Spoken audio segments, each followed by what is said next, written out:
जर बनवलेल्या आहेत, एकाच रंगाच्या जर आहेत, एकाच आकाराच्या जर आहेत, तर मग किंमत वेगवेगळी का? किंमत वेगवेगळी का? तेव्हा त्याने विचारलं, म्हणे दुकानदार दादा, मूर्तिकार दादा, तुम्हाला विचारू का? म्हणे का बरं हे असं वेगवेगळी किंमत का? तेव्हा मग त्या दुकानदाराने काय केलं माहितीये का, त्या मूर्तिकाराने त्याच्या हातामध्ये एक स्प्रिंग दिली. कुठली स्प्रिंग माहितीये का? आता हे जे कन्सिल्ड फिटिंग करतात ना, भिंतीतली फिटिंग, सिलिंग मधली, त्यांच्याकडे एक तार असते बघा, ती तार अशी वेडी वाकडी वळत जाते, जिथे जागा मिळेल तिकडे वळत जाते. ती तशी स्प्रिंग दिली आणि सांगितलं, दादा पहिल्या मूर्तीच्या कानामध्ये टाका. ज्या वेळेला ती स्प्रिंग पहिल्या मूर्तीच्या कानात टाकली, त्यावेळेला ह्या कानातून टाकल्याबरोबर ह्या कानातून निघाली, म्हणून 5 रुपये किंमत. फक्त 5 रुपये का माहितीये का? मटेरियलचे भेटले बस झाले. 83,99,999 योनी निर्माण करून सुद्धा भगवंत गप्प बसले नाहीत. 84 लक्षवी जीवयोनी निर्माण केली. मनुष्य देह, नरदेह कशासाठी निर्माण केलं? क्षुधा, तृषा, आलस्य, निद्रा आणि मैथुन हे 5 भाग आपल्याला आहेत. अरे प्राण्या पक्ष्यांना सुद्धा आहेत ना, प्राण्या पक्ष्यांना सुद्धा आहेत ना. भूक आम्हाला लागते, प्राण्या पक्ष्यांना सुद्धा भूक लागते. फरक एवढाच आहे,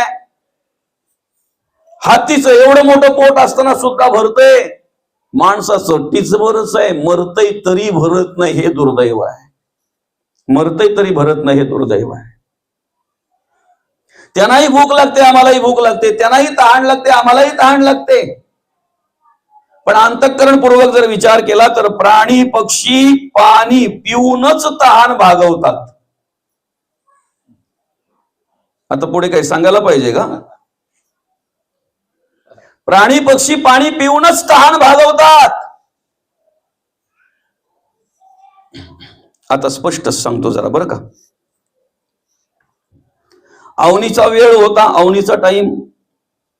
उखलन चिखल नांगरणी चालू होती. त्यावेळेला काय ट्रॅक्टर नव्हते बरं का. नांगराला किती बैल असतात बरं इकडं? 2 ना. पळाला जर 1 असला तरी नांगराला 2च, 1 नाही. काय 2 बैल. आता पूर्ण दिवसभर ते बैल बिचारे, उकलन असेल चिखल असेल तर ते नांगर ओढत असतात, नाही का माऊली? नांगर ओढत असतात. तो मला सांगा, जास्त त्रास, जास्त मेहनत बैलांची की ज्याने खोटा धरलाय हातामध्ये अख्खा दिवस त्याची? जास्त थकणार कोण? बैल की ज्याने खुटा धरलाय तो? नांगऱ्या. उतारा कोणाला लागतो? बैलांना का नांगऱ्याला? हा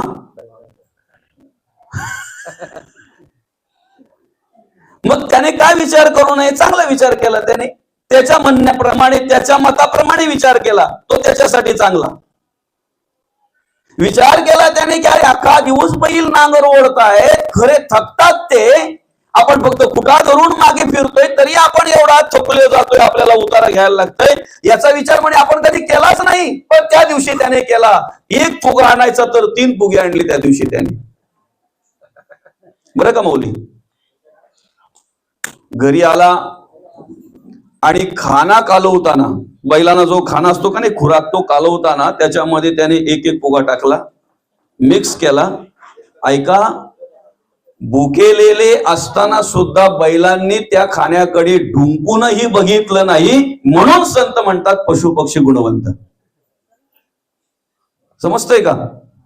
भुकेलेले असताना सुद्धा बैलांनी ढुंकून बघितलं नाही, म्हणून पशु पक्षी गुणवंत. मग तेव्हा तरी त्याची टूप पेटायला पाहिजे ना, तेव्हा तरी त्याच्या बुद्धीमध्ये प्रकाश पडायला पाहिजे ना, की ज्या गोष्टीकडे प्राणी पक्षी ढुंकून पाहत नाही, ती मी जर आवडीने सेवन करत असलो तर माझी अवस्था काय होईल बरं?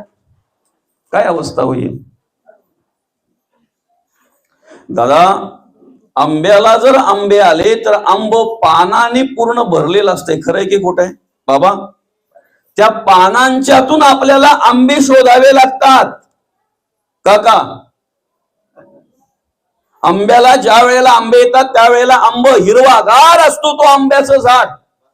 चिकूला ज्या वेळेला चिकू येतात ना दादा, त्यावेळेला ते चिकूचं झाड सुद्धा पूर्ण हिरवगार पानांनी भरलेलं असतंय.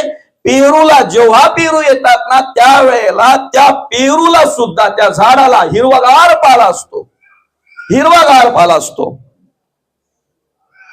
म्हणजे ती आई बाळाला जन्माला घालताना हिरव्या साडीने शोभून दिसते ना, हिरव्या साडीने शोभून दिसते की नाही. मला सांगा, मुवाला ज्या वेळेला मुवाची फुलं येतात, मुवाचं झाड माहितीये ना तुम्हाला, ज्या वेळेला मुवाच्या झाडाला मुवाची फुलं येतात ना दादा, त्यावेळेला एकही पान त्या झाडावर नसतंय, एकही पान नसतंय. जे बाळ जन्माला येताना त्याच्या आईच्या अंगावरची जर हिरवी साडी काढून घेत असेल, त्याची करून जर तुम्ही पित असाल तर तुमच्या अंगावर कपडे ठेवील का? ठेवील? भगवंताने जी बुद्धी दिलेली ना, त्या बुद्धीचा वापर करा जरा, आणि स्वतःची बुद्धी स्वतः वापरून कसं चांगलं जगता वागता येईल याचा विचार करा. तहान आम्हालाही लागते, प्राण्या पक्ष्यांनाही लागते. फरक काय आहे? प्राणी पक्षी पाणी पिऊनच तहान भागवतात, आम्ही काय काय पितोय, काय काय पिऊन तहान भागवतोय, काय काय पिऊन. बाबा खऱ्या अर्थानं बऱ्याचशा गोष्टींपासून तुम्ही वाचलात. जेवढी वयस्कर मंडळी इथे बसले ना, त्यांना बऱ्याचशा गोष्टी माहित नाहीत. खरंय की खोट आहे? परवा एका ठिकाणी माझं प्रवचन झालं. 22 वर्षाचा मुलगा गेला दादा, 22 वर्षाचा तरुण पोरगा. आई वडील विचार करत होते लग्न करायचा त्या मुलाचा. बरं गेला कसा? रोज पिऊन यायचा रात्रीचे, जेव्हा यायचा त्या वेळेला त्या आईला बिचारीला उठवायचा, गरम करून दे जेवण, गरम करून जेवायचा. झोपला तर ठीक, नाही तर हाही आपला असाच पडलेला. जर 22 वर्षाचा मुलगा जर आपल्या घरामध्ये असा तरुण वागत असेल तर त्या आई वडिलांना किती वेदना होत असतील. फक्त कल्पना केलेलीच बरी, कल्पना केलेलीच बरी, बरं का? कल्पना केलेली बरी. तो मुलगा घरी आला, आईने गरम करून दिलं जेवण त्याला, बरं का? आईने वाढलं. आता काय अवस्था असते पिल्यानंतर, त्याला काय वाढलंय काय नाही तेही त्याला कळत नाही. खायचं की काय करायचं काय, असं नुसतं चिंगरतात, कुस करतात, टाकतात, एकीकडे कळणतात, अशी परिस्थिती असते. त्या बिचाऱ्याने माई माऊलीने वाढलं त्याला आणि जाऊन झोपले. बाळ जेवेल आणि झोपेल. ते जेवलं की नाही जेवलं तसंच गेलं. ते थोडा वेळ इकडे तिकडे काही पडलं असेल असं. 2 वाजता त्याला लहर आली, 2 वाजता. आता आपल्यालाही माहित नाही, रात्रीच्या वेळी मडक्यातला चहा मिळतो, काहीतरी असं आहे ना भाऊ माऊली? आम्ही तर बघितलं पण नाही. म्हणून खरंच सांगतो तुम्हाला, आपल्यापर्यंत तरी बरं होतं, आपल्यापर्यंत तरी बरं आहे माऊली. आणि आपण एवढे श्रीमंत आहोत की आपली शेवटची पिढी अशी आहे की ज्यांच्या आईच्या हातामध्ये मोबाईल नव्हता. आपली शेवटची पिढी आहे. आता पुढच्या गोष्टी काही सांगत नाही, परिणाम काय होतो तो सांगत नाही. फक्त एवढं स्मरणात ठेवा, अन्न खाताना तुम्ही जे पाहताय ना ते विचाराच्या रूपाने तुमच्या मनामध्ये निर्माण होत असतंय, बरं का? ज्या जागेवर तुम्ही बसताय ना त्या जागेचे विचार आपोआप तुमच्या अंतःकरणामध्ये येत असतात, मनामध्ये येत असतात. ज्या माणसाच्या संगतीला तुम्ही बसतात ना त्या माणसाचे विचार तुमच्याकडे आपोआप प्रवेश करत असतात, बरं का? फक्त काय माहितीये का, आमचं वरून शोषण करणारे आम्हाला दिसतात, आतून शोषण करणारे दिसत नाहीत. पूर्वी हे असं सोफा सेट वगैरे पलंग बिलंग असं काही नसायचं, नाही का माऊली? लाकडाची खाट असायची ना बाबा, खाटच म्हणतात ना तिला, बाज. बरोबर, मी बाजच बोलणार होतो पण बोलू तुमच्याकडे बाज बोलतात की नाही बोलतात? बाज, खाट, बरं का? 4 पाय ना 4 गाती, 2 आडवी 2 उभी, गातच ना, नाही का? बरोबर.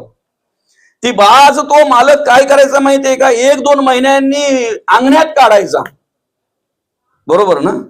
त्या बाजेवर उकळलेलं पाणी ओतायचा, एक दांडूक घ्यायचा आणि धर रट्टव फटके मारायचा माऊली त्याच्यावर. तो मालक, बाजेवर राग होता का त्याचा? त्याचं काय, त्याच्या मनात काय असायचं बरं? कशासाठी तो सगळ्या क्रिया करायचा त्या? कारण त्यावेळेला आमचं रक्त शोषण करणारे ढेकूनच ना. ते ढेकून त्या बाजेमध्ये असायचे, फटीमध्ये असायचे. ते फटीतले ढेकून पडावेत, मरावेत, जावेत, निघून जावेत. का तर लय रक्त शोषण केलंय त्यांनी आमचा. रक्त शोषण करणारे ढेकून आम्हाला दिसतात, पण मनातून अंतःकरणातून आम्हाला पोखरणारे विषय, विकार, वासना आम्हाला दिसत नाही. हे दुर्दैव आहे. त्या दिसण्यासाठी हे प्रवचन आहे, त्यांचा अभ्यास करण्यासाठी हे प्रवचन आहे, त्यांची ओळख होण्यासाठी हे प्रवचन आहे. आता ऐका काय झालं. त्यांना उत्पत्ती करतात, आपण उत्पत्ती करतोय. तेवढंच करून जर ह्या जगाचा निरोप आपण घेत असू तर त्यांच्यात आपल्यात काही फरक नाही. त्याला म्हणतात जन्माला आला, पाणी पितो तोपर्यंत, पुढचं तुम्ही काय असेल ते बघा. आणि पाणी वाहून मेला. काय राजाला त्या महापुरुषाची आवड होती. तो राजा त्या महापुरुषाचे मार्गदर्शन वगैरे ऐकायचा, खूप आवडीने ऐकायचा, नेहमी ऐकायचा. ज्या वेळेला तो महापुरुष समोर यायचा ना, त्यावेळेला 1000 कामं बाजूला ठेवून आसनावर बसलेला जरी असला ना, राजासनावर, सिंहासनावर जरी तो बसलेला असला ना, तो राजा, तरी तडकन उठून जाऊन त्याचं दर्शन घ्यायचा, पायाला, चरणाला स्पर्श करायचा, डोकं टेकायचा. एवढी नम्रता होती त्या राजाकडे. माणसाच्या वरच्या अंगाला पाहून कधीच नमस्कार करू नका. माणसाच्या वरच्या ड्रेसला पाहून, वरच्या वस्त्रांना पाहून कधीच नमस्कार करू नका. जर नमस्कार करायचा असेल ना, तर समोरच्या माणसांच्या विचाराला नमस्कार करा. विचाराला नमस्कार करा. ज्या दिवशी आम्ही विचारांना नमस्कार करू ना, त्या दिवशी ते विचार आमच्याकडे आल्याशिवाय राहणार नाही. आणि म्हणून तो त्याच्या विचारांना नमस्कार करत होता. त्याचे विचार त्याला आवडायचे. मार्गदर्शन घेता घेता घेता घेता त्यांच्याकडे शिकता शिकता शिकता शिकता एक दिवस राजाच्या मनामध्ये प्रश्न आले. राजाने त्या महापुरुषाला, त्या साधू पुरुषाला प्रश्न विचारला. महाराज म्हणे, ज्ञान श्रेष्ठ की वागणूक श्रेष्ठ? श्रेष्ठ काय, ज्ञान की वागणूक? बरं का. त्यावेळेला त्या महापुरुषाने त्याला हात जोडल्याने सांगितले, दादा, याचं उत्तर तुला मी 8 दिवसांनी देतो. 8 दिवसांनी तुला मी याचं उत्तर देतो. बरं का. ज्ञान श्रेष्ठ की वागणूक, वर्तणूक श्रेष्ठ? बरं का. याचं उत्तर मी तुला 8 दिवसांनी देतो. काही माणसं अशी असतात बरं का, लगेच बोलून उत्तर देण्यापेक्षा आपल्या कर्मातून उत्तर दिलेलं बरं असतंय. जगद्गुरु तुकोबांनी फेस टू फेस उत्तर देण्याचा प्रयत्न कधी कोणाला केला नाही, कर्माचरणातून उत्तर दिलेलं आहे. माऊलींनी अधिक करून कर्माचरणातून उत्तर देण्याचा प्रयत्न केलेला आहे. शांती ब्रह्मनाथ महाराजांनी कर्माचरणातून उत्तर देण्याचा प्रयत्न केलेला आहे. आणि म्हणून मग त्या सत्पुरुषाने सांगितलं, दादा राजेसाहेब, तुम्हाला या प्रश्नाचं उत्तर मी देतो 8 दिवसानंतर. आणि झालं. त्या दिवसापासून त्याने राजांना न भेटण्याचंच ठरवलं. मार्गदर्शनाच्या निमित्ताने नाही, मार्गदर्शन करायला नाही. भेटायचा पण असा लांबून वगैरे, असा इकडे तिकडे दिसायचा, पण मार्गदर्शनाच्या हेतूने नाही. पहिल्या दिवशी ज्या वेळेला प्रश्न विचारल्याच्या नंतरच्या पहिल्या दिवशी ज्या वेळेला राजाने त्या सत्पुरुषाला बघितलं, ऐकताय का, त्या वेळेला त्याच्या हातामध्ये विडी आणि माचीस होती. राजाला बघितल्याबरोबर ती विडी पेटवण्याचा प्रयत्न त्या सत्पुरुषाने केला, त्या महापुरुषाने केला. तोंडात नाही घेतली बरं का, पण असं दाखवलं विडी ओढतोय म्हणून. फक्त कल्पना करा, ते दृश्य बघितल्यानंतर राजाच्या मनामध्ये काय विचार आला असेल. माऊली, फक्त कल्पना करा, ते दृश्य बघितल्यानंतर राजाच्या मनामध्ये काय विचार आला असेल.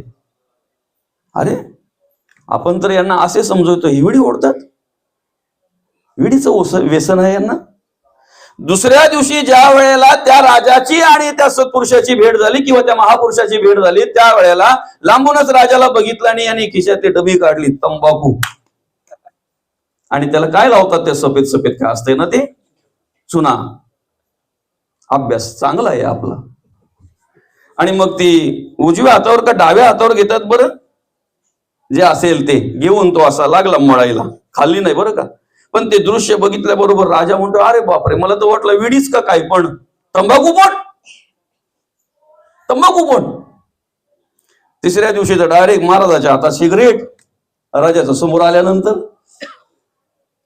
7 दिवस निघून गेले. 8व्या दिवशी ठरल्याप्रमाणे त्या राजाला उत्तर मिळेल ह्या हेतूने त्या ठिकाणी राजाचं आगमन झालं, त्या महापुरुषाचं आगमन झालं. पण ऐका, राजा आसनावर बसलेला होता. राजा विचार करत होता, आता येथील महापुरुष, मग येथील महापुरुष. तेवढ्यात त्यांचं आगमन झालं. ऐकताय ना? रोज आपल्या आसनावर उठून त्या महापुरुषाच्या जवळ जाऊन चरण स्पर्श करणारा राजा, त्या चरणावर डोकं टेकून नतमस्तक होणारा राजा आज आसनावरून सुद्धा उठला नाही. आज जागेवरून सुद्धा उठला नाही. तो महापुरुष आले, त्यांच्या आसनावर बसले, हात जोडले आणि राजांना विचारलं, मिळालं का तुमच्या प्रश्नाचं उत्तर? म्हणे नाही. मग तेव्हा सांगितलं, दादा, जे मार्गदर्शन मी तुला करायचो ना, करतोय ना, ते ज्ञान माझ्याकडे आहे ना का गेलं? ज्ञान आहे ना? ऐका जरा व्यवस्थित. तो अभ्यास माझा आजही आहे, ते पांडित्य आजही माझ्याकडे आहे. का अभ्यास विसरलो की काय मी? ज्ञान आजही माझ्याकडे आहे. पण दादा, आसनावरून उठून माझ्या चरणी नतमस्तक होणारा तू आज आसनावरून उठलाही नाही. कारण माझी वर्तणूक बदललेली तू बघितली, माझं वागणं बघितलेलं तू बघितलं, बदललेलं बघितलं, म्हणून जाग्यावरूनही उठायची बुद्धी तुला सुचली नाही. म्हणून ज्ञानापेक्षा वर्तणूक श्रेष्ठ आहे. ज्ञानापेक्षा वर्तणूक श्रेष्ठ आहे माऊली. साधं उदाहरण आहे. माऊलींनी आम्हाला हरिपाठामध्ये उपदेश केलेला आहे. प्रत्येक अभंग म्हणजे माऊलींचा उपदेश आहे, बरं का. आता ते आम्ही तालासुराने बोलतोय, 2-2, 3-3 तास त्याच्यावर आम्ही मस्त की आनंद घेतोय. घेतला पाहिजे, तालासुराने बोललं पाहिजे, त्याचा आनंद आम्ही घेतला पाहिजे. पण पहिलाच अभंग ज्या दिवशी आम्हाला कळेल ना, बाकीचे तर लांबच राहिले, कळायलाच पाहिजेत. पण पहिलाच अभंग ज्या दिवशी आम्हाला कळेल ना, त्या दिवशी हरिपाठ तिकडे आम्ही तालासुरामध्ये बोलल्यानंतर घरी आल्यावर कमीत कमी 1 तास हरीचं नामस्मरण करू, तेव्हा अन्न ग्रहण करू. आम्ही ज्ञानाने आहोत. देवाची द्वारी उभा क्षण भरी तेणे मुक्ती चारही साधी येल्या. हरी मुखे म्हणा, हरी मुखे म्हणा, पुण्याची गणना कोण करी. एवढ्या अभंगाला आम्ही 15 मिनिटं घालवतोय तालासुरात बोलायला. असू द्या ना, हरकत नाही ना, बोललं पाहिजे ना. तुमच्याकडे कला आहे ना, ती त्या कलेचा वापर आम्ही त्यासाठी केला पाहिजे. पण मग हरिपाठ झाल्यानंतर जर आम्ही 5 मिनिटं ही हरीचं नामस्मरण करत नसू, तर फक्त आमचं ज्ञान आहे, प्रॅक्टिकली नाही. प्रॅक्टिकली नाही. तिथे उपदेश केलाय आम्हाला माऊलींनी, हरी मुखे म्हणा, हरी मुखे म्हणा. आम्ही तालासुरात गात बसलोय, मुखात म्हणतोय कुठे? बघा, पुन्हा धसामा कराल नाही तर. तालासुरात गा तुम्ही. 2 तास लावताय ना, उद्या 4 तास लावा हरिपाठाला पूर्ण करायला. 4 तास लावा. पण घरी आल्यानंतर कमीत कमी अर्धा तास तरी हरीचं नामस्मरण करता का? वेळ मिळत नाही हो. मग प्रॅक्टिकली काहीच नाही, वर्तणूक काहीच नाही, परिवर्तन नाही. याला कारण ते आहे. परिवर्तन नाही, याला कारण हे आहे. हरिपाठ कीर्ती मुखे जरी गाय, पवित्रची होय देह त्याचा. हरिपाठ कीर्ती. कीर्ती विसरतोय आम्ही आणि आम्ही फक्त हरिपाठच घेऊन बसतोय, बरं का. ते नामस्मरण आमच्याकडून झालं पाहिजे, घडलं पाहिजे. म्हणून ज्ञानापेक्षा वर्तणुकीला विशेष महत्व आहे, आमच्या जगण्या वागण्याला विशेष महत्व आहे. मला सांगा, माणसाने आतून स्वच्छ असावं की वरून स्वच्छ असावं? आमचा प्रयत्न कशासाठी चालू आहे? वरून स्वच्छ दिसण्यासाठी, वरून सुंदर दिसण्यासाठी की आतून सुंदर दिसण्यासाठी? वरून सुंदर दिसण्यासाठी प्रयत्न चालू आहे आमचा. आतून सुंदर दिसण्यासाठी ज्या दिवशी प्रयत्न करू ना, त्या दिवशी ज्ञानाबरोबर आमची वर्तणूक बदललेली असेल, आमचं आचरण बदललेलं असेल आणि आमचं जगणं वागणं बदलावा म्हणून 4-4.5 हजार अभंग जगद्गुरु तुकोबांनी दिलेत. ज्या दिवशी ती गाथा आमच्या माथ्यात जाईल ना, त्या दिवशी आम्ही सरळ वागू, अगदी सरळ, बरं का. फक्त ती गाथा माथ्यात गेली पाहिजे. अजून आमचे फक्त अभ्यास करतोय आम्ही, फक्त वाचन करतोय, बस ज्ञान आहे. आता मला सांगा, रावणाला दशग्रंथी ब्राह्मण म्हणायचे, बरोबर ना? दशग्रंथी ब्राह्मण म्हणजे 4 वेद आणि 6 शास्त्रांचा अभ्यास असलेला ब्राह्मण. लंका कोणाची होती माहिती तुम्हाला? आधी कुबेराणी दिली महादेवाला. पार्वती मातेचा आणि महादेवाचा संवाद कुबेराने ऐकला आणि काहीतरी द्यायचं आहे मला महादेवाला, हीच संधी साधली आणि एक सोन्याचा महाल तयार केला कुबेराने आणि दिलं कोणाला? पार्वती आणि महादेवाला दिलं. दोघांना भेट दिली ती. वास्तुशांती करण्याच्या निमित्ताने, गृहप्रवेश करण्याच्या निमित्ताने, वास्तुपूजा करण्याच्या निमित्तानं त्यावेळेला कोणतरी भटजी पाहिजे म्हणून त्यावेळेला सगळ्यात मोठा श्रेष्ठ असलेला रावण दशग्रंथी. असो, कथा खूप मोठी आहे, पुढच्या वेळेला बोलवलं तर ती पण पूर्ण करू आपण, आता वेळ कमी आहे ना म्हणून. जर दशग्रंथी आहे तर 4 वेदाचा अभ्यास आहे माऊली. ऋग्वेद, यजुर्वेद, सामवेद, अथर्ववेद, बरोबर ना? 4ही वेदाचे 4 महावाक्य आहेत. अहम ब्रह्मास्मी तत्वमसी, अयम आत्मना ब्रह्म, प्रज्ञा नाम ब्रह्म. त्याच्याही पलीकडे जर आम्ही अभ्यास केला तर सर्व खलविदम ब्रह्म, सर्व खलविदम ब्रह्म. मग ज्ञान नाही म्हणाल का तुम्ही रावणाला? ज्ञान नाही म्हणाल का? मग आज जर पाहायला गेलं, एवढा ज्ञानी असणारा दशानन म्हटलेला आहे त्याला, दशानन. कबीर महाराज म्हणतात, परणारी पैरी चोरीन लावू संग, रावण के दशशीर गए परणारी के संग. बरं का? दशानन, लंका सोन्याची, महाबळी, महाबळ होतो त्याच्याकडे, महाबलाढ्य होता तो. महाबळेश्वर जे नाव पडले ना गोकर्ण क्षेत्र, ते त्याच्या बळावरून पडलेलं आहे. ती ही कथा आहे, बरं का? मग एवढं असताना सुद्धा तुमच्या या महाळुंगी गावामध्ये एखादा रावण नावाचा माणूस आहे का बरं? हा, नाही ना? कोणी नातेवाईक वगैरे तुमच्या गावात आहे का रावण नावाचा माणूस? किती घरांची वस्ती आहे साधारणतः या गावामध्ये, महाळुंगी गावामध्ये? अंदाजे 50-55 घर आहेत, बरोबर का? महाळुंगी गावामध्ये 50-55 घर आहेत. एक तरी आहे रावण नावाचा? आहे? नाही ना? कर्माचा? नावाचा नाही, कर्माचा. त्यांच्यात बदल घडावा म्हणून हे प्रवचन आहे. प्रवचन काय? कीर्तन का श्रवण करायचे, ते मी काय ऐकायचे? बदल घडावा म्हणून. आता पहिल्या मूर्तीच्या कानात टाकली, इथून टाकली, इकडे निघाली, ऐकलं, सोडून दिलं, म्हणून 5 रुपये किंमत. ऐका, ज्या कारणास्तव आम्हाला हा नरदेव भगवंताने दिलेला आहे, ते कार्य जर आमच्याकडून घडलं नाही तर आम्हाला किंमत 0 आहे. देवाची पूजा जर घडत नसेल, देवपूजा जर घडत नसेल, धर्मपूजा जर घडत नसेल, देवाचं नामस्मरण जर घडत नसेल, तर या नरध्यात येऊन सुद्धा किंमत काय आहे? 0 आहे. माऊली, दुर्दैव काय माहितीये का? बाकीच्यांचा विषय लांब जाऊ द्या आता, बरं का? आपल्याला त्यांच्याशी गरज नाही. पण आमच्यातलेच आज असे काही आम्हाला पाहायला मिळतात, डासांना अगरबत्ती लावतात पण देवाला नाही. आमच्यातले हा शब्द वापरलाय, बरं का? आपल्यातलेच आजूबाजूचे. काय बुद्धी असेल? आणि यांच्याबद्दल ते सांगितलेलं आहे, जन्माला आला पुन्हा एकदा तिथेच. बरं, पुढे जाऊ आपण. दुसऱ्या मूर्तीच्या कानामध्ये टाकले, तर कानातून जेव्हा ती स्प्रिंग टाकली त्यावेळेला लगेच तोंडातून बाहेर निघली. बरं आहे बाबा, तेवढ्यात तेवढं 100 रुपये नाही का? म्हणजे ऐकलं ना तर लगेच बडबड बडबड बडबड बडबड करायची. काय समजते सगळं त्याला. तो बोलतो सुद्धा, कोणाची निंदा करायची नाही, कोणाची नालिस्ती करायची नाही. निंदा करणं पाप आहे, नालिस्ती करणं पाप आहे, द्वेष करणं पाप आहे, मत्सर करणं पाप आहे. पण लोक पण तसेच ना रे, बोलायला लावतात. सुरुवात लोक म्हणजे कोणाच्या तरी बद्दल बोलायचंच आपण, बरं का? कळतंय त्याला काय करावं काय नाही करावं ते, पण आचरणात नाही. आचरणात नाही. 100 रुपये किंमत आहे त्या मूर्तीची. दुसऱ्या मूर्तीची किंमत डायरेक्ट 5000. का माहितीये का दादा? तर ज्या वेळेला ती स्प्रिंग कानातून टाकली ना, त्या वेळेला नाभिस्थानी गेली. कुठे गेली?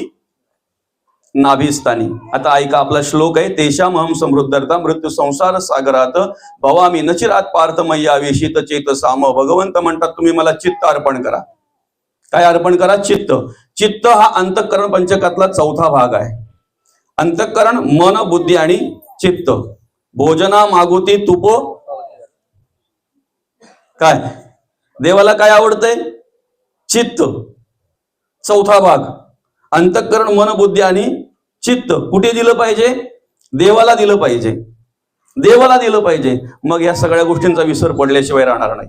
मग कसलं स्मरण राहील आम्हाला? अखंड देवाचं, भगवंताचं, देवकार्याचं, धर्मकार्याचं स्मरण राहील. ऐका, ती स्प्रिंग टाकली, ती गेली अंतःकरणापर्यंत, अर्थात नाभीपर्यंत.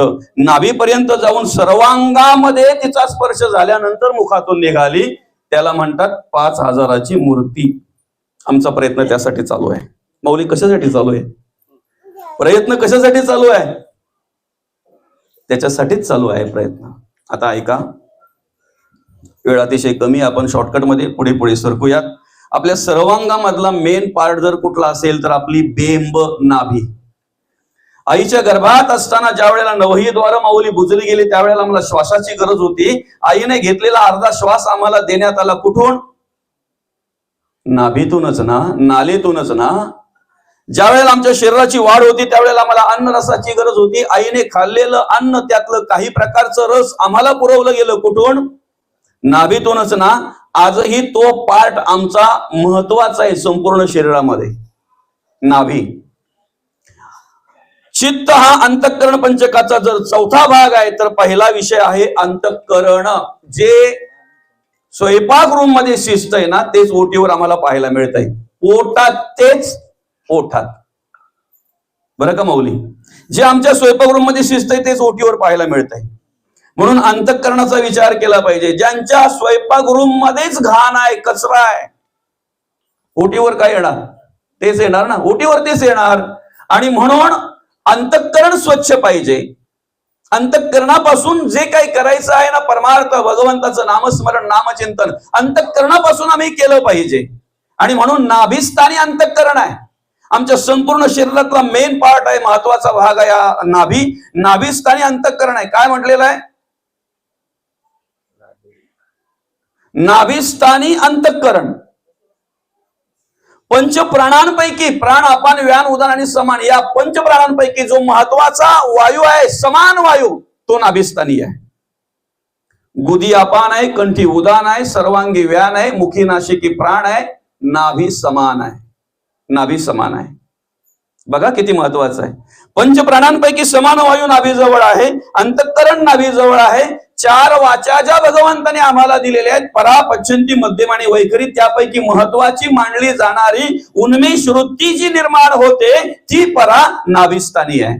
आणि सप्तचक्रांपैकी, बरं का, मूलाधार, मणिपूर, स्वाधिष्ठान, अनाहत, विशुद्धी, आज्ञा, सहस्रदल, या सप्तचक्रांपैकी एक चक्र त्या ठिकाणी आहे. म्हणून जो आतून साफ आहे ना, जो आतून स्वच्छ आहे ना, तो वरून हे सुंदर शोभून दिसत असतो. जो आतमध्ये, ज्याच्या अंतःकरणामध्ये घाण आहे ना, कचरा आहे ना, त्याने वरून किती जरी पॉलिश केलं, किती जरी काही केलं तरी पण फरक पडणार नाही, काही बदल होणार नाही. आणि म्हणून आम्हाला देवाला जर चित्त अर्पण करायचंय तर पहिलं अंतःकरण बदललं पाहिजे. नंतर मन, आमचं संपूर्ण शरीर, आमचं संपूर्ण समतोल कशावर अवलंबून आहे? आमच्या मनावर अवलंबून आहे. त्याच्यानंतर मग बुद्धी, बुद्धी काय कार्य करते, आणि मग चित्त. असो, खऱ्या अर्थानं तो परमार्थ आमच्याकडून घडावा, ती भक्ती आमच्याकडून घडावी. म्हणून मग आम्ही काय केलं पाहिजे? देवाच्या चरणी चित्त अर्पण केलं पाहिजे. कारण जसं संसारामध्ये वित्ताला महत्व आहे, संसारात कशाला महत्व